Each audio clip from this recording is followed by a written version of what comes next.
Today, we'll be covering a fascinating topic. But before we do that, how would you like to get a deeper understanding of history, impress your friends, and predict the future more accurately based on past events?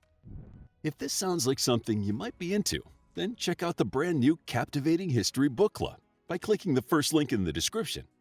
Let's get into the video. Could you handle a sudden loss of wealth better than the world's countries? Wealth is fleeting. Some people spend their lives trying to acquire wealth, only to discover that it isn't the most permanent possession. And because people run governments, countries often do the same thing. History is filled with countries with vast wealth that decided to expand their borders, conquer foreign lands, or start wars in their search for power and more wealth. However, their search has often been in vain. Riches are easily spent or lost, and the country suddenly finds itself poorer than ever.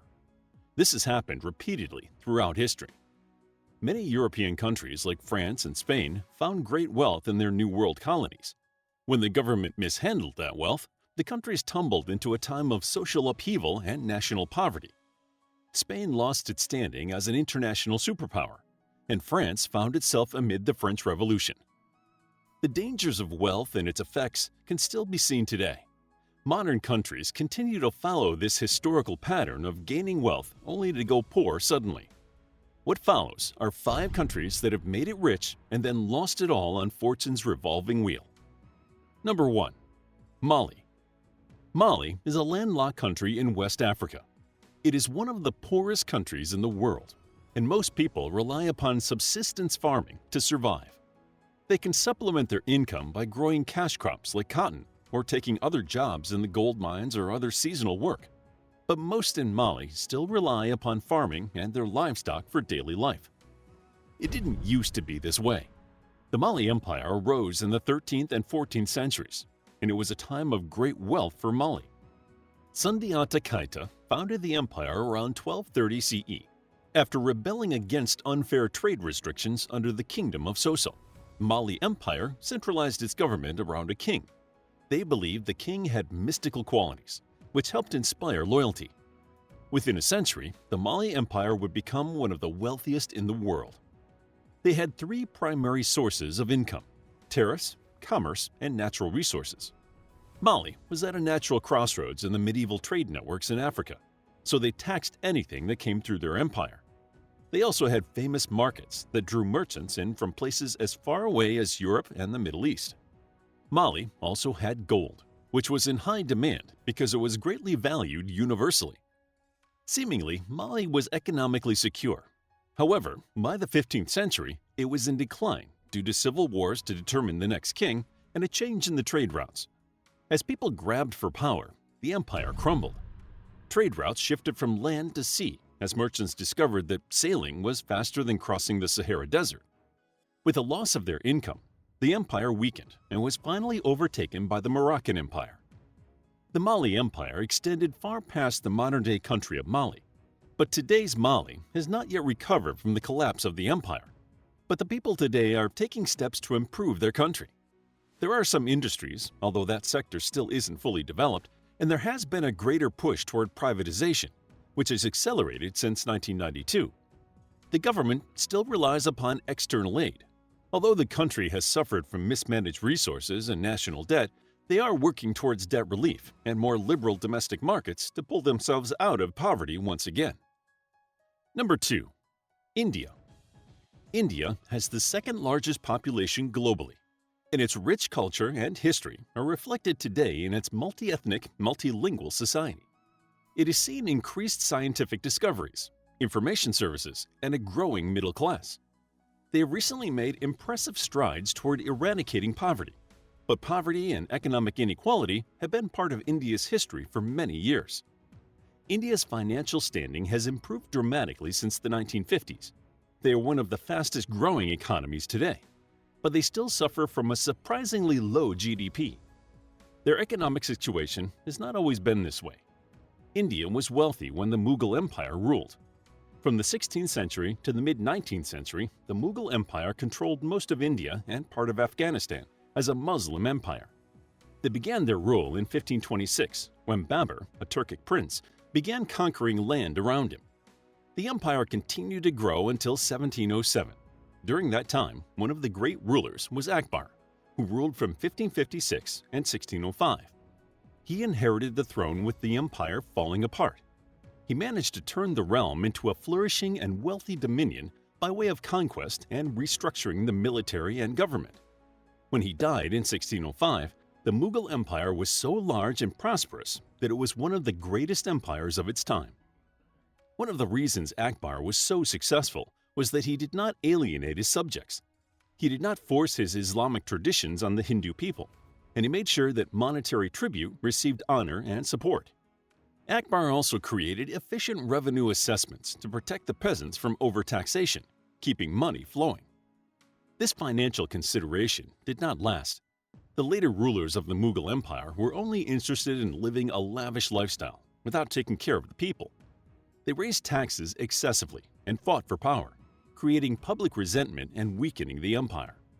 Eventually, the empire broke into factions and fell to other nations like Britain and Persia. Its remaining wealth was scattered, leaving very little for the commoners to carry them through the coming periods of British colonization. Since India obtained its independence, it has worked to create a highly diverse economy. However, it still has a very low GDP because of its enormous population. Most workers are not involved in the organized portions of the economy, which make up most of the GDP and the upper and middle class. Still, India continues to grow its economy, working to eliminate poverty for even more of its people. Number 3. Cuba. Cuba is well known for its poverty. Decades of communism and lack of trade with the United States have crippled its economy. When Fidel Castro took over the country in 1959, he established communism to even out the enormous economic discrepancies among the people. For most of Castro's reign, the Soviet Union supported Cuba, but when they stopped sending finances in 1991, Cuba experienced a severe economic downturn and saw shortages of food, fuel, and other consumables. The government has been trying to recover ever since. They have even begun allowing for some private ownership for small businesses, although most areas of employment continue to be controlled by the government. Tourism continues to be one of the most significant parts of the Cuban economy, but despite these measures, Cuba continues to struggle with devalued currency and poverty as they attempt to balance their communistic state. Cuba was not always like this. Before Castro instituted communism, Cuba had a vibrant economy. The economy was led by sugarcane and American tourism. Havana was filled with energy, and Cuba was in the middle of the Latin American country's GDP. They also had the second highest per capita ownership of telephones and cars and a thriving middle class. Although Cuba had a growing middle class, everything was not perfect in Cuba. It also had some extreme wealth discrepancies.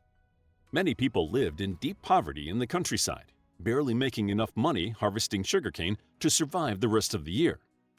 While the cities were thriving, the country was often malnourished and without adequate health care. The Cuban economy was wealthy, but not for everyone. This inequality inspired Castro to institute communism in an attempt to create a society filled with social justice and a stable, well-planned economy.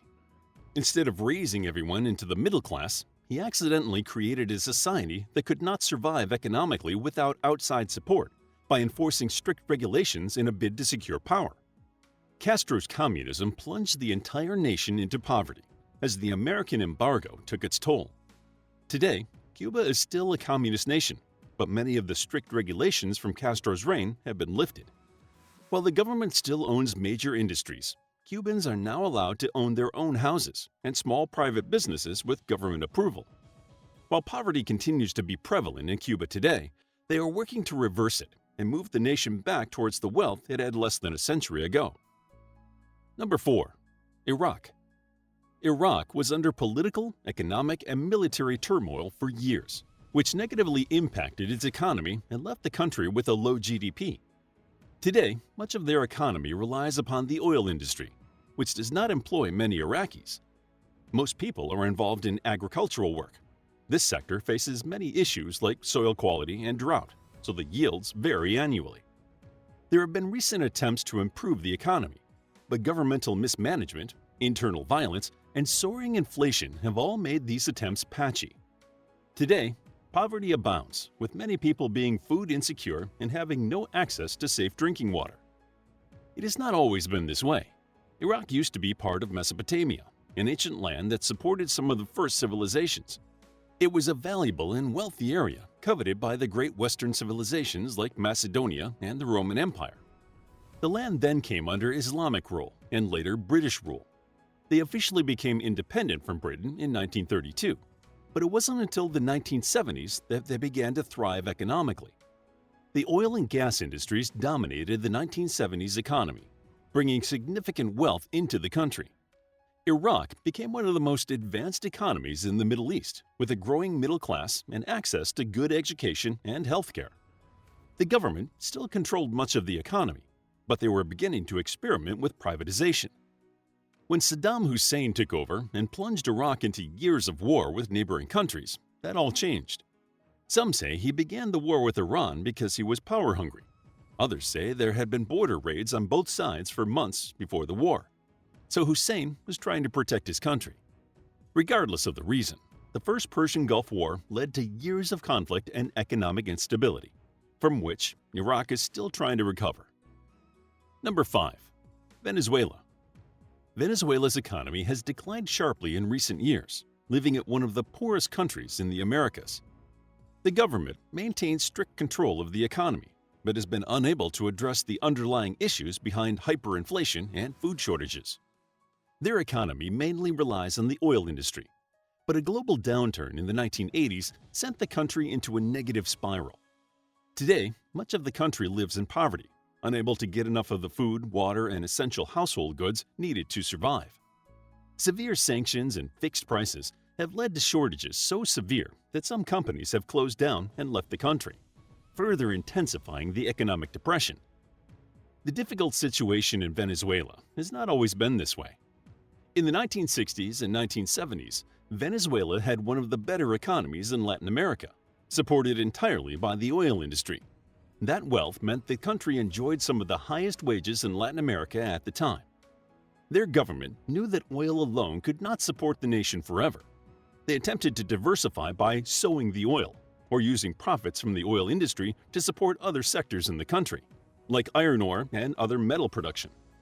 Profits were also used to improve public infrastructures like education and healthcare. Despite their diversity efforts, sowing the oil was not enough. When the oil prices collapsed in the 1980s, Venezuela did not have a strong enough economy to survive. Inflation and unemployment rose, and governmental mismanagement led to further issues that still plague the country. Repairing the economy in Venezuela will take some time, showing that even attempting to prepare for upcoming economic disasters will not always alleviate the effects of fortune's ever-turning wheel. We hope you found this video on the 5 rich countries gone poor captivating. If you did, please hit the like button and subscribe for more videos like this. Also, grab your free mythology bundle ebook while it's still available. The link is in the description.